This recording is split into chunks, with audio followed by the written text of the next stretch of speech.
multiplikasi terjadi, kaderisasi terjadi, regenerasi pun terjadi.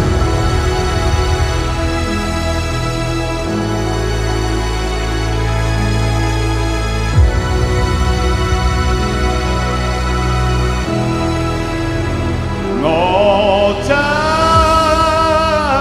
back.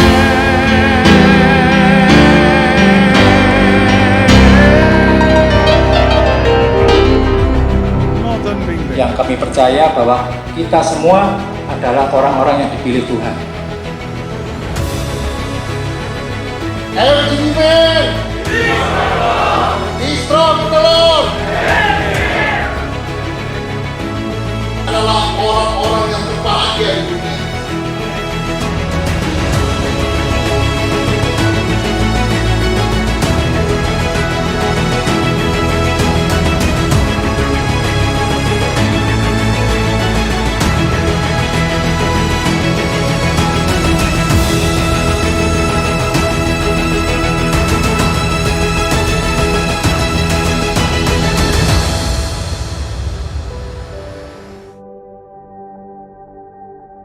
Sejenak saya pikirkan, tadi banyak ketemuan dengan kawan-kawan yang lama. Kalau nggak salah yang terakhir kita ketemu ada di Tretes ya. Wow, itu berapa? 2 tahun yang lalu? 3 tahun yang lalu ya. Waktu berjalan begitu cepat, Bapak Ibu Saudara sekalian. Kita ini yang rombongan yang datang boleh dilihat, bukan anak-anak muda. Orang yang sudah berusia, tetapi semangatnya masih hebat. Amin.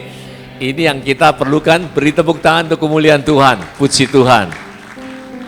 Kekuatan dari mana Bapak Ibu Saudara sekalian? Nah, inilah renungan pada malam hari ini. Biarlah sewaktu kita berjalan, biarlah kita sewaktu menemukan begitu banyak, katakan hambatan-hambatan apapun. Tetapi seperti tadi, Pak NP yang katakan, sewaktu setiap orang yang tahu kehendak Tuhan, wow, betapa bahagianya, betapa hikmat Tuhan yang turun di atas dirinya untuk bersama-sama di dalam sukacita dan bahkan saya katakan awet muda untuk sama-sama bersama dia dengan dia. Amin. Kita beri tepuk tangan untuk kemuliaan Tuhan. Haleluya. Nah, tema tidak lain yaitu kita pakai dengan malam hari ini, ketika Kristus bangkit. Kenapa dikatakan dengan ketika? Bapak Ibu Saudara sekalian, saya ingin mengajak pada malam ini kesampingkan dari segala apa yang dulu, yang sebelumnya yang kita miliki, biarlah kita fine tune ourselves, yaitu apa? Terfokus hanya kepada Kristus. Nah, inilah yang sangat utama dan sangat penting untuk kita benar-benar memilikinya dan menjadi kekuatan di tengah-tengah hidup kita. Karena, tahukah Bapak Ibu sekalian, serentetan masalah ataupun juga kejadian bahkan kedahsyatan sewaktu Kristus itu bangkit. Nah, maka itu dikatakan di sini dengan kata-kata ketika. Bukan kemudian, bukannya nanti, tetapi seketika juga. Nah, biarlah pada Bapak Ibu sekalian pada malam hari ini, kita bisa merenungkan betapa ajaib dahsyatnya Tuhan kita Yesus Kristus yang kita sembah. Amin. Diawali dengan berbagai flashback seperti tadi yang kita sudah ungkapkan. Kita ini usia sudah bukan yang muda, ya kan? 2 tahun, 3 tahun yang lalu sudah pertemuan terakhir, sekarang begitu cepat dan cepat senantiasa berkembang begitu cepat. Ibrani mengatakan demikian. Dari sudut waktu kita masih memerlukan seperti susu. Nah, inilah peringatan yang Tuhan katakan. Janganlah kita stay circling around at the same pace, at the same speed. Tetapi biarlah kita betul-betul seperti apa yang firman katakan. Karena apa? Tidak memahami ajaran tentang kebenaran. Biarlah kita renungkan dengan baik. Tetapi makanan keras adalah untuk orang-orang dewasa. Saya renungkan Bapak Ibu sekalian, dengan semua perjalanan hidup kerohanian yang kita ada ini, saya yakin percaya, paling tidak 2, 3, 5 tahun, 10, 20, 30 tahun, bahkan lebih, kita ada dalam Tuhan. Apakah kitanya berputar-putar di dalam lingkaran yang sama begitu saja? Bukan demikian. Firman ini mengatakan yaitu kita memerlukan makanan keras, yaitu untuk orang-orang yang dewasa. The English word very good. Itu adalah apa? Spiritual senses in Christ. Kata lain, yang dimaksud dewasa, makanan keras, Inggrisnya dikatakan solid food. Itu adalah ranah di mana kita memahami spiritualitas tentang apa? Pemahaman, tentang pengertian, tentang makna Kristus itu sendiri. Tidak ada hal yang lain. Nah, inilah perlu jenjang yang kita miliki untuk kita menjadi dewasa. Selanjutnya, ayat selanjutnya mengatakan, now is the time for us to progress. Inilah waktu saatnya. Ini ayat ditulis 2000 tahun yang lalu. Cerminkan diri kita semua. Biarlah kita memiliki suatu kehendak, kemauan, bahkan apa? Satu tujuan yang kita inginkan, karena dikatakan now is the time untuk kita progress into perfection. Kita perlu terus melangkah untuk sampai menyempurnakan.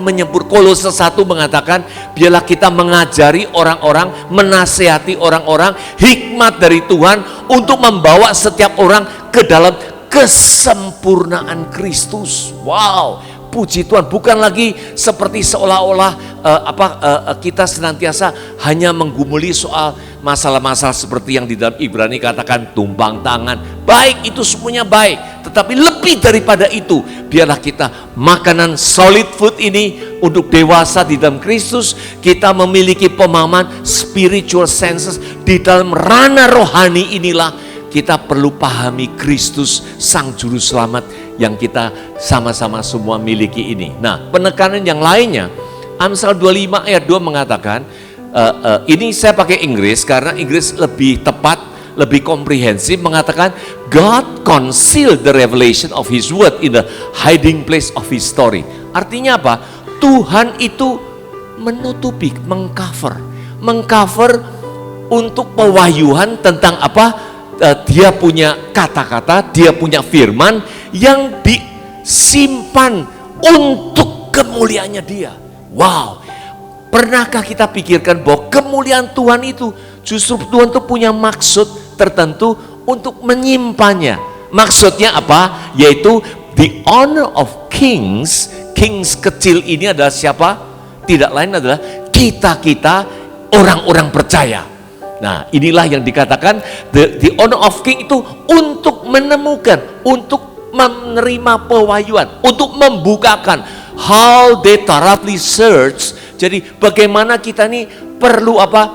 Meneliti lebih lanjut, perlu meneliti lebih teliti, lebih detail, ya kan? For apa? The deeper meaning of all that God says. Jadi apa semuanya yang Tuhan firmankan itu dengan maksud, dengan pemikiran, dengan pemahaman, dengan semua arti yang lebih dalam lagi.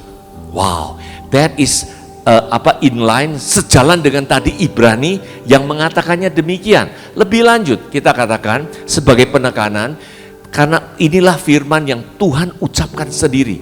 Tidak lain, Allah itu roh. Barang siapa menyembah Dia, yaitu menyembah Allah, harus menyembahnya dalam roh dan kebenaran. Ini saya sering katakan di mana supaya mengingatkan kita bahwa di sini kata-kata harus seolah-olah menjadi penekanan yang luar biasa. Apakah kalau harus itu ada sesuatu alternatif yang lain?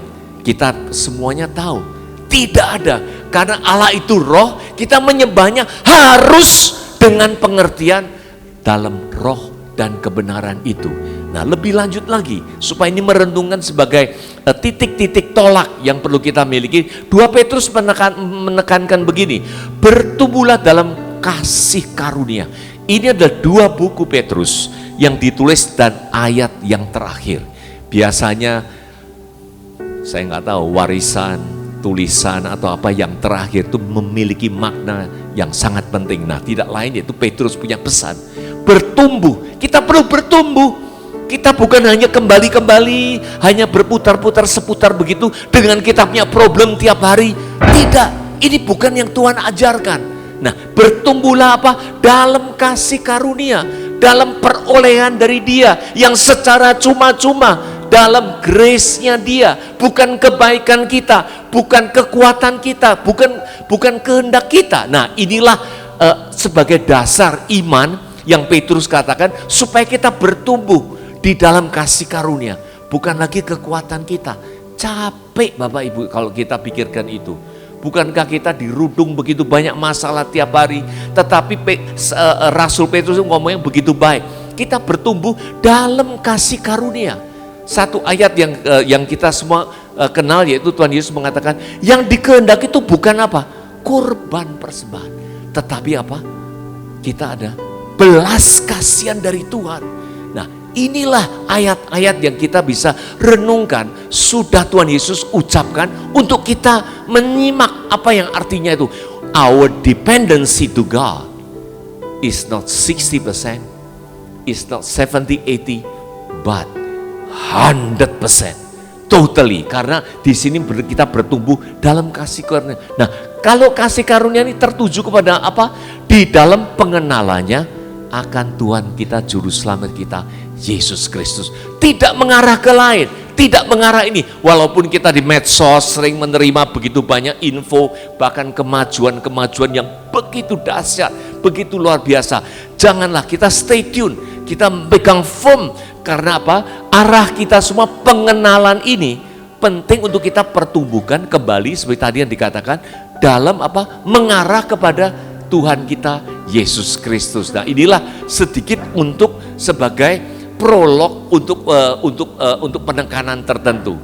Tahukah Bapak Ibu sekalian, kalau kita berjalan dengan waktu, perlu kita hati-hati. Dan inilah satu ungkapan dari Tuhan Yesus sendiri, bangsa ini memuliakan aku dengan bibirnya, tetapi sesungguhnya hatinya itu jauh daripada aku. Kita jangan terjebak di dalam situasi seperti kita meneriakkan atau berkumpul kembali atau rutinitas atau hal apa, tetapi sekedar hanya bibir yang menyuarakannya. Tetapi Tuhan yang mau cari ini hati yang jangan jauh dari Dia. Tahukah ayat ini Bapak Ibu sedikit flashback, yaitu menjauhkan kebenaran firman Tuhan, tetapi mengabaikannya, tetapi untuk kepentingan diri sendiri, melatar belakangi ayat ini. Nah, inilah sesuatu yang perlu kita pikirkan lebih lanjut. Bahkan di dalam banyak ayat, ini bukan satu-satunya, begitu banyak ayat.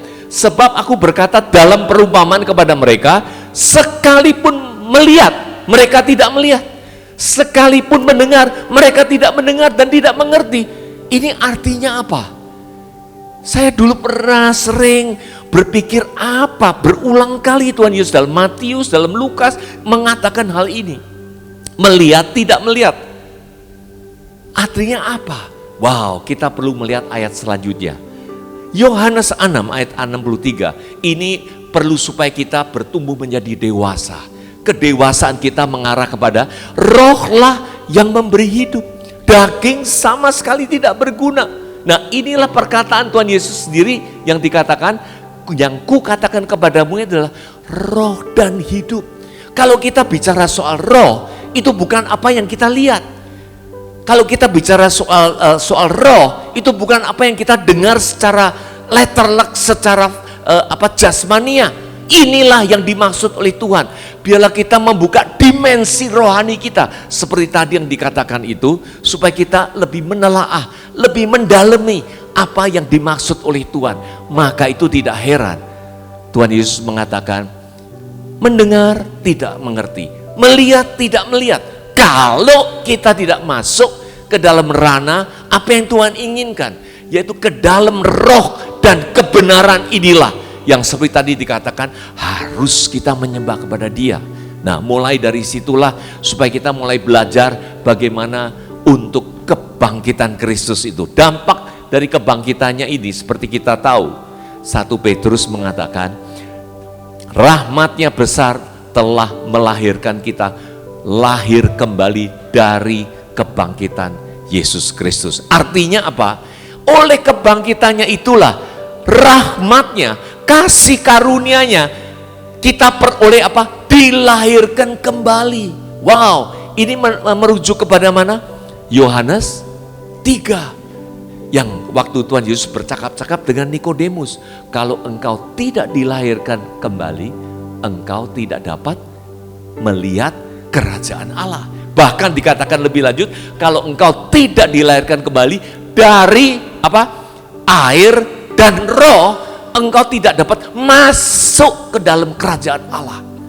That is two different point.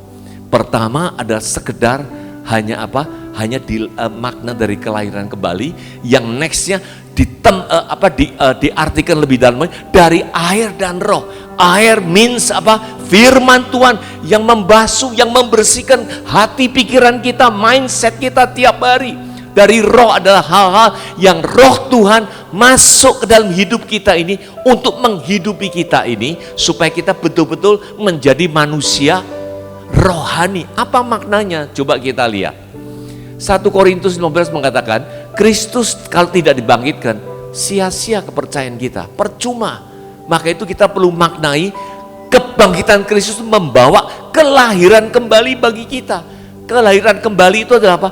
Pintu gerbang untuk kita memperoleh segudang berkat-berkat rohani yang Tuhan Yesus sudah siapkan untuk kita. Artinya apa? Yaitu kita ikut dibangkitkan. Kita dibawa dari gelap masuk ke dalam terang. Kita benar-benar memperoleh hikmat Tuhan. Kita sudah diampuni dosa. Kita sudah disucikan. Nah, ini semuanya nih serentetan hal inilah menyertai kebangkitannya Kristus itu, oleh karena kita memperoleh kasih karunia dari kelahiran kembali itu. Nah, kalau kita katakan karena itu begitu penting. Bahkan Paulus mengatakan, yang saya mau beritakan hanya soal kematian dan kebangkitan Kristus. Tidak ada hal yang lain. Wow, itu menjadi tekad Rasul Paulus yang mengatakan bukannya soal aku, bukannya soal apa-apa, tetapi hanya soal kematian, kuasa kebangkitan Kristus itu yang dia beritakan. Nah, pun juga lebih lanjut coba kita melihat soal kebangkitannya itu, yaitu sewaktu Tuhan dibunuh dalam keadaan sebagai manusia, tetapi ternyata telah dibangkitkan menurut roh. Wow, dari segi kanan, dari segi kiri, ini semua menjurus kepada pemahamannya roh. Itulah oleh karena roh inilah yang membangkitkan, membawakan kekekalan di dalam tengah-tengah hidup kita orang percaya ini, yang karena dikaruniakan oleh Roh Kudus di tengah-tengah hidup kita semuanya ini. Untuk itu biarlah kita semua tahu dan mengenal begitu pentingnya itu. Maka itu dikatakan dalam Kolose, dengan dia kamu dikuburkan dalam baptisan, dan di dalam dia kamu turut dibangkitkan juga oleh kepercayaanmu. Wow, puji Tuhan. Biarlah ini satu aspek yang perlu kita renungkan, bahwa di dalam kepercayaan kita, di dalam iman percaya kita kepada Kristus, di sini dikatakan kita turut dibangkitkan juga oleh karena kita percaya kepada Dia, sang kebangkitan itu sendiri, sang hidup itu sendiri. Nah, dari situlah kita memperoleh, tadi dikatakan oleh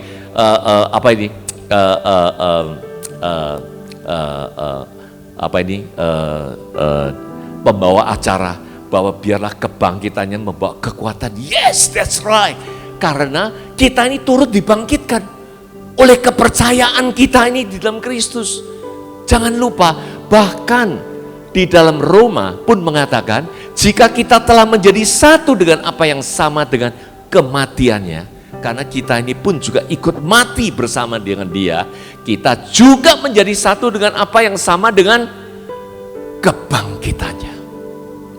Saya dulu berpikir begini, Tuhan Yesus itu memang luar biasa, begitu baik. Dia begitu baik untuk mengorbankan diri, untuk dipantai di atas kayu salib. Kematiannya dia ini menebus dosaku. Titik, that's all. Kita perlu ditarik lebih lagi selengkapnya.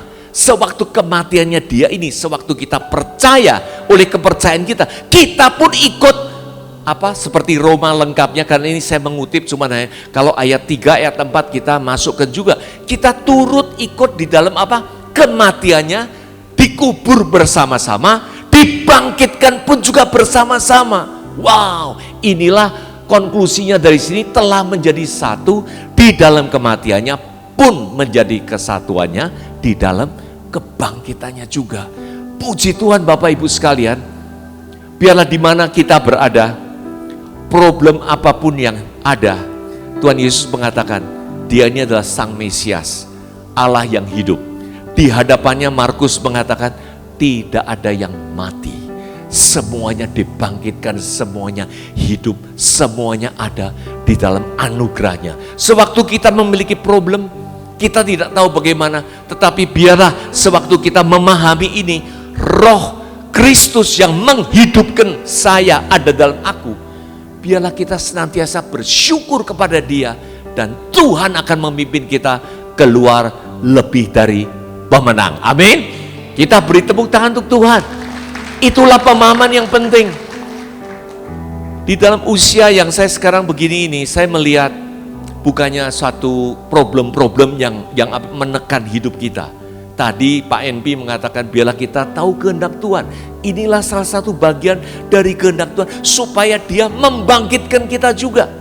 Supaya kita tahu kekuatan kebangkitan itu ada di tengah-tengah diri kita. Supaya sewaktu kita mengalami setiap hari punya masalah, bukan itu yang momok menjadi penekanan kita, tetapi kita bangkit dari situ, memperoleh kekuatan, memperoleh hikmat, memperoleh kekayaan, pengetahuan, semuanya itu Kolose 3 ayat 2 yang mengatakan gitu. Tahukah bahwa seluruh rahasia, sekali lagi dengan kata-kata rahasia, supaya kita pelan-pelan membukanya. Rahasia seluruh kekayaan, hikmat, dan pun juga pengetahuan, yaitu dari Sang Allah, ada di dalam diri Kristus. Puji Tuhan.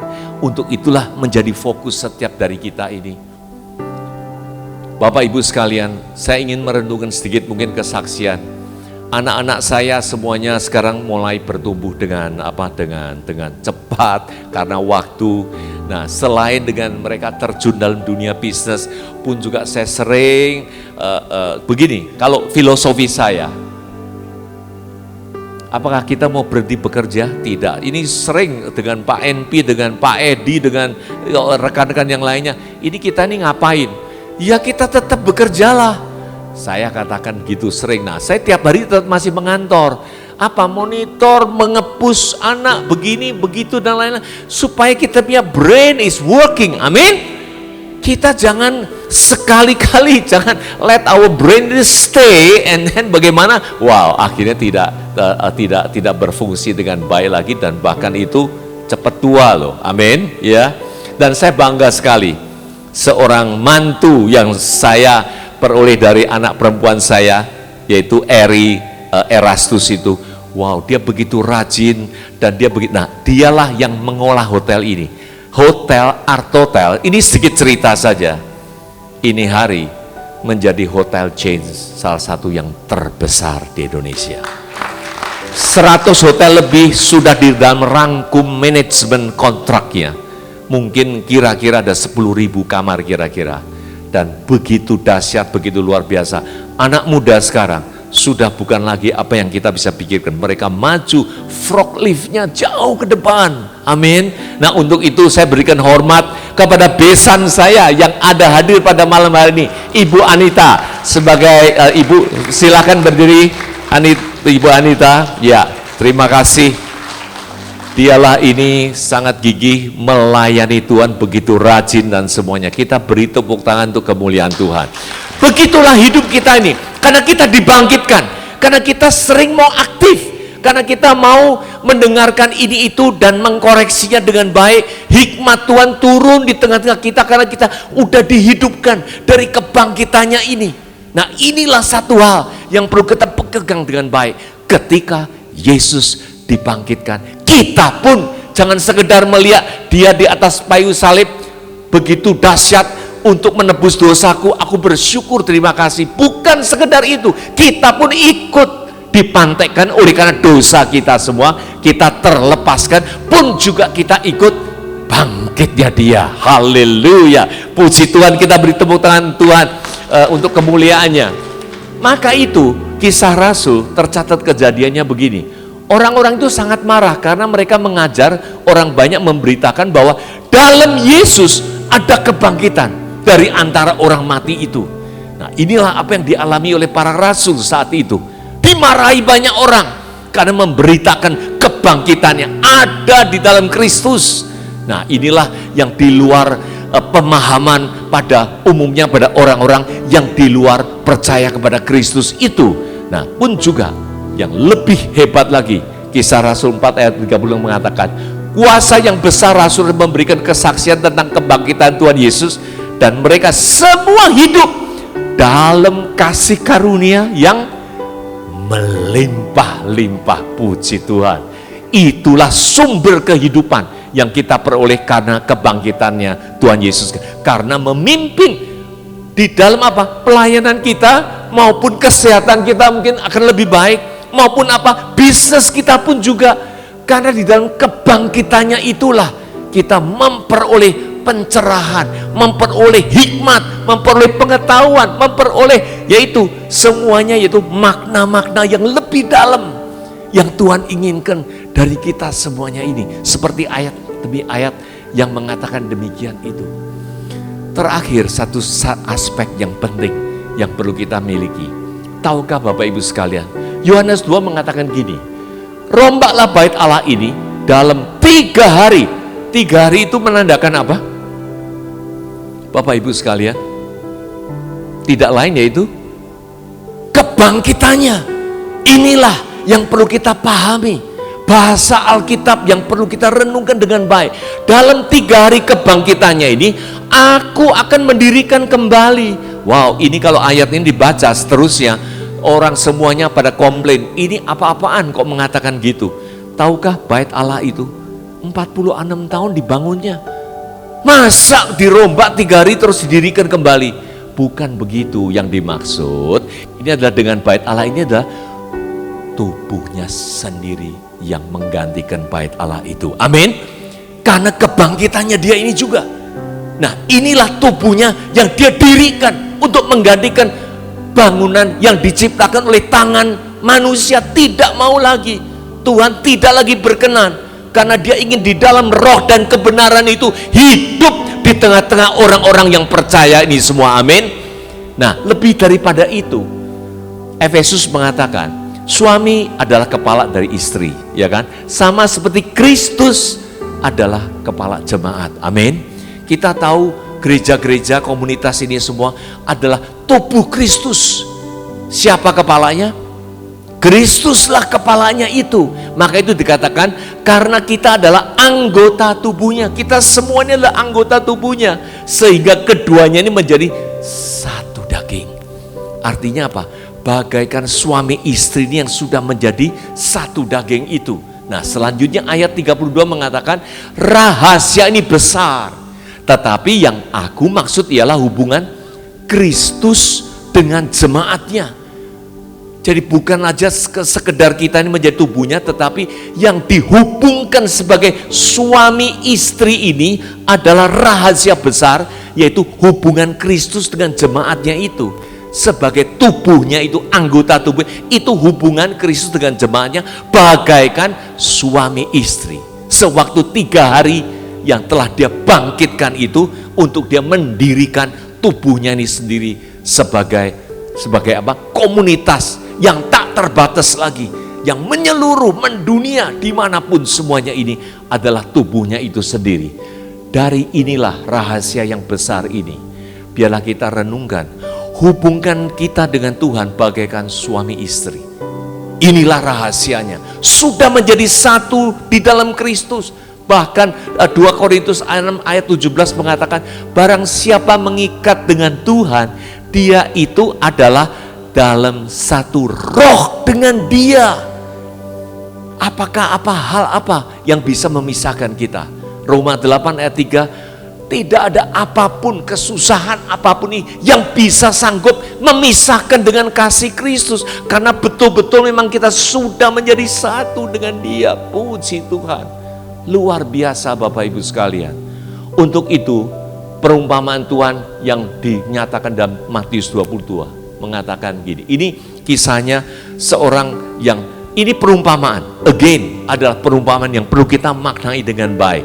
Yaitu seorang raja kembali mengundang dengan teman-temannya sendiri. Akhirnya apa? Kita tahu semua ditolak,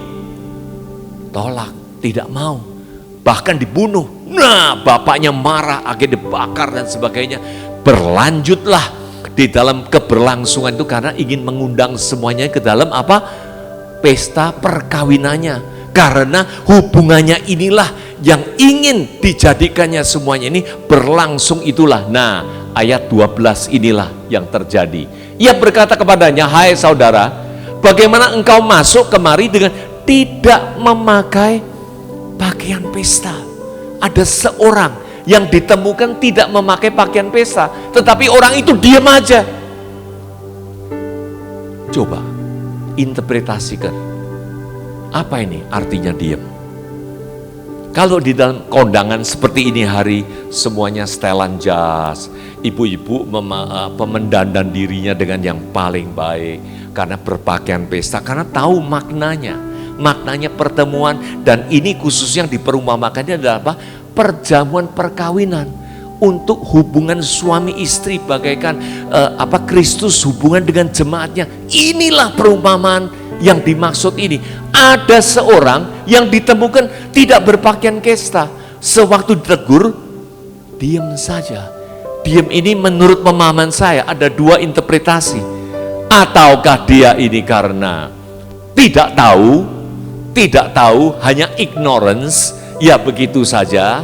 Nah, inilah perlu disadarkan, karena ini dalam konteks di mana Tuhan tuh ingin menjadi satu bersama dengan kita.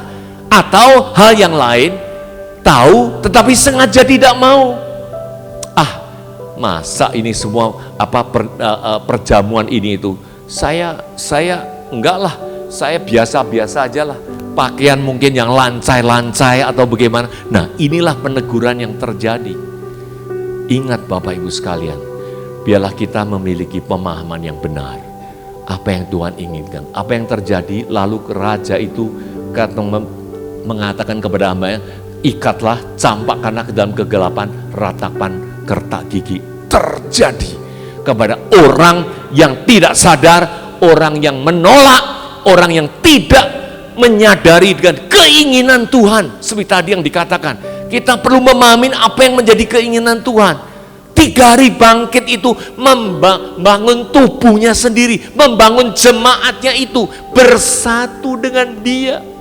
Inilah hal pemahaman yang penting sekali. Karena kalau tidak seperti hal ini, orang ini diam saja. Dan akhirnya apa yang terjadi? Campakkanlah semuanya ini. Bukankah ini hal yang sangat ironis? Keinginan yang begitu besar, begitu mulia, begitu ingin bersatu bersama dengan jemaatnya. Tetapi akhirnya terjadi hal ini. Ayat terakhir dari ini mengatakan, ini adalah betul-betul peringatan Tuhan Yesus. Sebab banyak yang dipanggil dan sedikit yang dipilih. Bapak Ibu Saudara sekalian, ditinjau dari sudut waktu, ditinjau dari perjalanan hidup kita bersama-sama dengan Tuhan. Bukan sekedar begitu aja kita lewatkan. Namun pakailah ini dengan makna yang sesungguhnya, yang Tuhan inginkan. Seperti tadi yang dikatakan, untuk mencari kehendak Tuhan di tengah-tengah hidup setiap kita ini. Setiap detik, waktu lewat mau kembali lagi, tidak mungkin. Zaman sekarang ini zaman anak-anak muda yang luar biasa. Tahukah the biggest company in the world today? Siapa? Kalau dulu kita bilang Apple, belakangan catch a bit with the Microsoft. Terakhir siapa yang paling leading? Ada yang tahu? Nvidia. Itu chip designer. Gak punya pabrik, chip designer. Ini orang Chinese, orang dari Taiwan. The market value today, picking up all the way. Sampai berapa sekarang? 3,3 triliun. Nilai dari perusahaan itu dibandingkan budget pemerintah. Budget pemerintah hanya 30% dari nilai satu perusahaan saja. Dipimpin oleh seorang Taiwan Chinese yang masih muda. maybe it's about less than 50. Now he is so big, his company. Tidak bisa di-imagine. Kita perlu catch up. Kita perlu bersama-sama. Amin. Oleh karena apa? Kristus sudah bangkit. Kita pun sudah ikut bangkit. Puji Tuhan. Biarlah kita tidak sampai di dalam sikon yang kayak begini. Tetapi mari kita bersuka cita. Berpakaian pesta. Untuk menyambut dia sepenuhnya. Keinginannya terjadi di tengah-tengah hidup setiap kita semua. Amin. Kita beri tepuk tangan. Puji Tuhan. Maka itu halaman yang terakhir ini ajakan. Janganlah kita tinggal diam. Amin. Yaitu apa? Perkatakan. Ayo kita sama-sama berkata. Ini menjadi ajakan kita. Tunggu dulu. Ini saya intro dulu supaya kita tahu. Perkataannya gini. Saya berpakaian pesta dan saya ingin berbuah, bertumbuh dan dipanggil dan dipilih. Puji Tuhan. Ayo kita sama-sama katakan.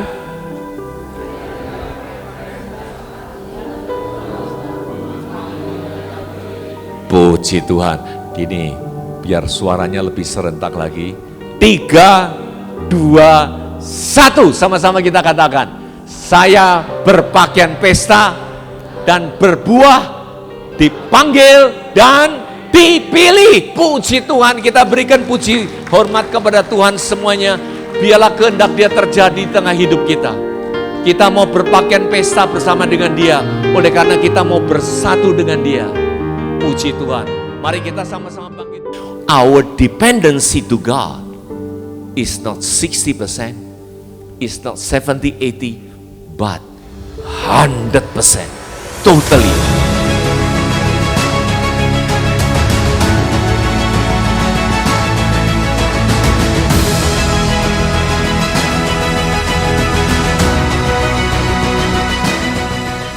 Jadi berkat kemana-mana seperti apa yang dilihat oleh Tommy Hicks tanggal 25 Juli 1961, Awakening the Sleeping Giant.